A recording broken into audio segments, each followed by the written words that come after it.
What's going on? I can't believe I almost forgot to talk about the new food pyramid, the inverted pyramid. I don't know if you watched South Park or not, but this was the premise of a South Park episode, I don't know how long ago, where they basically solved the obesity crisis in the United States by reversing the food pyramid, and now it's reality. So, I mean, that's funny stuff, but overall, this is a good move in my opinion. I want to talk about common sense, like governance or like advice coming out of the government. Here's one that finally makes a little sense. I think anybody who knows anything about nutrition kind of has been on the food pyramid is just a nightmare, and basically was built off of carbohydrates back in the day because of ag lobbyists, it seems like, from what I can tell, and the general knowledge I have and the things I've looked into regarding how the food pyramid was developed. And now they're reverting it, basically flipping it. I think they're just flipping it for effect, just to see, like, here's the new one. Basically, though, like I said, common sense. Overall, their mission is whole foods over everything. So basically, keep the food as natural as possible, eat it that way, and keep as much nutrition in the food as possible. So it's basically meats, high quality protein at the top, along with vegetables, beans, legumes, whatever they're high protein, and full fat dairy, healthy fats. So that's would be what your avocados, your whole milk, things like that. Eggs are, I'm sure, up there at the top with all the high-end protein sources, red meat, poultry, fish, all the good stuff, all the things where you go to the grocery store and you buy the vegetables or you buy the meat. There's no real processing to it, and that's the highest quality. That's what should make up most of your diet. And they're going protein heavy, so they're going for like 1 gram of protein per I think they had it 1 gram of protein per kilogram of body weight, so higher than it used to be, but still, like, if you lift weights or anything, I think it's kind of 1 gram of protein per pound of body weight, and then you got to do the conversion, which is even higher than per kilogram, obviously. But still, a step in the right direction. Good news. After the high quality proteins and vegetables comes down, we're into fruits. Basically, after that, you're tiptoeing into carbohydrates, and then at the very peak, which is like the minimal amount, is ultra processed foods, high sugar, added sugar, candy, all these kind of things. That's common sense in my opinion. Like I said, if you pay any attention to your health, and this is coming from a person that I know the basics, I know what's going on generally. Do I always eat the healthiest shit? No. I like bad food too, just like anybody else does, but overall, I mean, for the most part, I'm taking a steak, a medium rare steak over everything else in the world, pretty much. So, but I still do love some Sour Patch Kids on the side every once in a while. So, hey, that's good news. I know this will take a long time, like probably years, to trickle down into things like school lunches and stuff like that. But it's a step in the right direction. I guess there's no real controlling how long it takes them to filter this through the bureaucratic mess that they have set up at the federal level.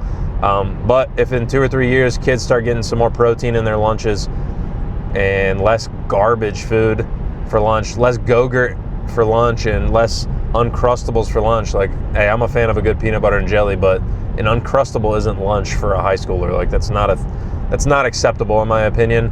I've talked about it before when we talked about food stamps on the channel, that I don't care if you have to double the funding for school lunches and for nutrition-based programs in the United States. If you actually restrict it from providing bad foods for people that only serve to rot their teeth out of their head, make them obese, and make them have all these kind of health problems that we end up paying for anyway, I don't care.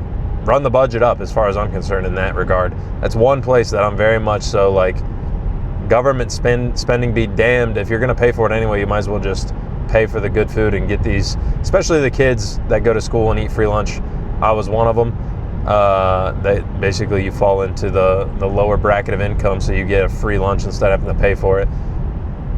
I'm a taxpayer now. I say I'll up my taxes if you can give these kids that need a free lunch higher quality food, and for that being everybody should deserve a good lunch if you're being forced to go to school every day. And it'll be awesome. Hopefully, we'll see where it goes.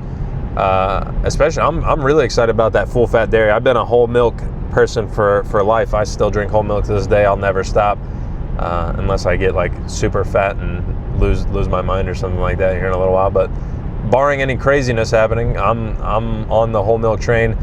Nothing I hated more than when you go to, I remember, school lunch and you get a fucking skim milk or even a 2% milk is like, dude, I'd rather drink water. Just give me the whole milk or nothing. I don't need this. And always disappointing. All the low fat when it's a dairy product, yogurt, low fat this, low fat that. It's like, I mean, if you're on a cut and you're trying to lose weight and cut all the unnecessary fats and stuff, but if it's like, if you're a relatively active kid, especially any kids that play sports or in athletics of any kind, bro, give them the calories, give them the high quality calories, give them the fats, give them the protein, and they'll go burn it off. And if not, fucking give them more recess to make them play outside longer for all I care. But it's a pretty simple subject. I'm excited about this. I can't believe, like I said, I almost forgot about it, but it happened last week when they came out and talked about it. They revamped their website and their new trendy Hulu UI or whatever the hell, but still, the message behind it's good. I think the motivations are good. This is all around good policy as far as I'm concerned. And I think we'll be talking about food stamps here relatively soon again, as after this, I think that's kind of next on their docket as far as tightening up the food stamp restrictions. And man, I do remember making a video about that in the past, and people get pissed off about that when you start talking about restricting food stamps from buying a bunch of junk food for people. We'll get there when we get there, though. I'll gladly piss people off again, because there's no way you're changing my mind on that front. So let me know what you guys think about it, especially if you paid attention to the new food pyramid stuff coming from RFK and the MAHA movement, the Make America Healthy Again movement. I'd like to hear what you think. Dislike it if you didn't get anything out of the video, if I was just annoying, I guess. And subscribe to the channel. I'd appreciate it. I won't be back tomorrow because it's Saturday, but I'll be back Tuesday because it's a long weekend for me. So hope you guys enjoy it, and I'll catch you then.